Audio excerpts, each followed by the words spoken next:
Hello, everyone. This is the Reverend, and according to my wife, I am the world's strongest and nerdiest preacher. What are your thoughts? Let's get into the video. Today we're going to talk about the differences between patriarchy, complementarianism, and egalitarianism when it comes to the family dynamic. Now, first, let's look at patriarchy, which is found in Islam. No, this is not the view of Christianity or Judaism, no matter how much atheists and feminists want to claim it is. It is the view of Islam, though. Patriarchy is that the man is the absolute source of all authority and that the woman must follow his lead or else. Some of the repercussions allowed within Islam is to forcibly separate your wife from yourself. You're allowed to beat her. She is considered your property in the patriarchal view of Islam. And it just goes deeper and deeper into just the woman is basically trash and property. Uh, there is no such thing as marital rape in Islam. If your wife says no, you hold her down and get what you want, you're okay. That was your right, according to Islam.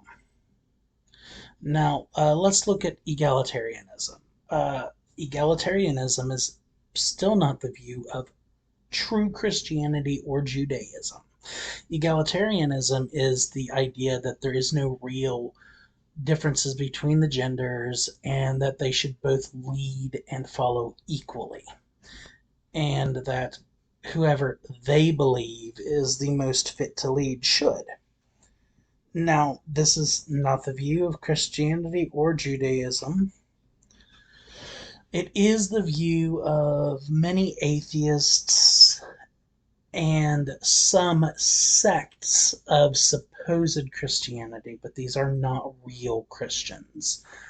These sects would lean more towards, say, the Episcopal Church, Methodists and Nazarenes, Wesleyans. But they're not real Christians because there's two major things that they get wrong. Apostolics would also fall within this line of thinking for the most part. But here's the things that they get wrong. First, they believe you can lose your salvation. Now, if you believe that salvation is a temporary gift and that you can lose it through your actions, you were never saved. You are hellbound and you need to get truly saved. If you need help with that, send me an email. But when it comes to the other one, it's that women are allowed to have leadership roles within the church and within the family. Now, when it comes to the family dynamic within Christianity and within the church, the dynamic is men are the leaders. Now, this is where complementarianism comes in. It's somewhere between egalitarianism and patriarchy. Yes, the man is the leader, but unlike patriarchy, the woman is not property. She does have certain rights, and one of those rights is if she thinks the man is going against scripture and he is not leading her properly, she can leave with the children until he has shown himself capable of leading appropriately. Now, those are her rights. No, she has no right to divorce without adultery. Neither does the man. But another thing is that while the man is the leader, he's also got a lot of extra responsibilities. He is responsible for his wife's and his children's spiritual growth. He's also responsible for their financial well being and their physical safety. Those are things that the wife is not responsible for in any way, shape, or form. The wife is there for the emotional stability and things like that. They have complementary roles. While the husband is there for strength, security, protection, and things like that, the wife is there for emotional backing, loving, caring, serving. These are all very important things within the family. A prayerful wife can be the difference between a man who is on the verge of suicide and a man that can easily handle everything. And remember this, ladies, how you treat your husband, the effort you put into that can greatly affect how he can support you.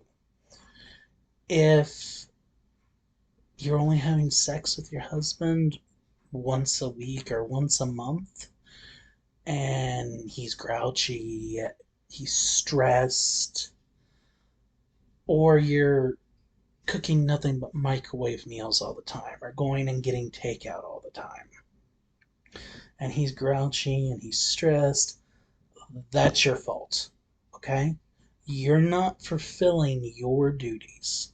And the same thing goes for men. If you're not making sure your wife has enough money to take care of the bills and take care of the food in the house, and a little bit extra, not much, just a little bit, you're not doing your job. If she's stressed and she's irritated, it's your fault. Now, men, how you can fix this is number one, ask your wife about couponing. Be like, hey, could you use some of your time to start couponing and saving some money for the needs within the house? And if she does that, she could drop your grocery bills and your household bills by anywhere from 10 to 80%. Another way is for you to put your nose to the grindstone and do some more work, or to grow a garden or to raise some animals. And there's the things that your wife can help with too. Now, wife, ladies out there, um, if your husband's stressed out and you know he's stressed out, put on something sexy and spread your legs. There is no time, virtually no time in your marriage that you'll tell your husband, hey, follow me. You take him up to the bedroom, you pull your pants off and spread your legs, and he's not ready to have some fun, okay? He will be happy that you did that. Another thing you can do, pack his lunch. Get up a little extra early, cook his breakfast. Make sure he has breakfast before he goes to work, and make sure he has a lunch at work. Not just crappy like potato chips or something like that, something nice. Even if it's just leftovers from the day before, make sure he has something good and tasty to take to work. Now, if you want to go out of your way to cook something different that he didn't have at home recently, do that. That is wonderful. That will lower his stress level by a lot.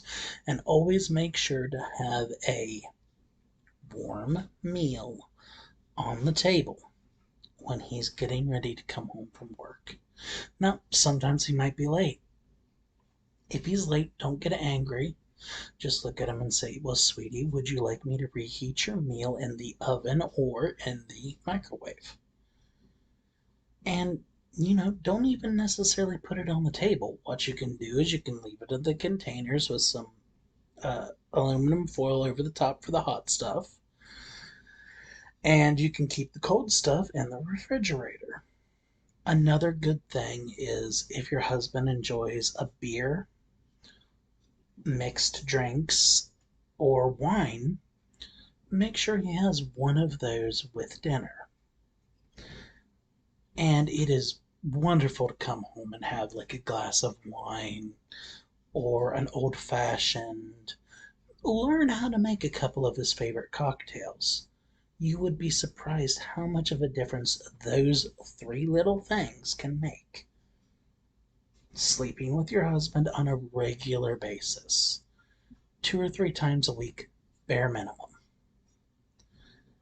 making sure your husband is well fed. And ladies, if you see something's bothering him, come up and cuddle. Look at him and say, "Hey, sweetie, I see something's bothering you. Do you want to talk about it?" Now, most of the time, we're not going to want to talk about it, okay? But just sit there with him. Ask him if he wants to watch something on television with you or read something with you. And men, you need to take time out of your day to not only study scripture, but to teach your wife. When you learn something about God, the first thing you should do is you should be teaching your wife. Um, every day, 7 days a week, you should be studying scripture. But if you're married, you should also be teaching your wife scripture. You should not spend as much time teaching her as you did learning yourself. If you spend 45 minutes learning, you should probably spend like 15 or 20 teaching. But just make sure that you're getting your wife the spiritual food that she needs. That is not the job of your pastor. Yes, it is his job to give you guys spiritual nourishment and to teach you guys to help you where you need help. But it is not his job to make sure your wife is well prepared spiritually. That is your job as a husband. But these are the things that are different between complementarianism and egalitarianism. With egalitarianism, women don't really have any more responsibilities than men. And it always falls to, well, I'll just take care of what I need and you take care of what you need. With complementarianism, it works that I'll take care of what you need and you take care of what I need. It's a selfless form of serving rather than self-serving, which egalitarianism ends up becoming. And with patriarchy, it's just crap on the woman. Neither patriarchy nor egalitarianism are biblical. Complementarianism is. I hope this helps you guys out. Hey everyone, I just want to make sure you know to like, comment, share, subscribe, and make sure the notifications are turned on so that you get all of my upcoming content. As always, I love you all and God bless.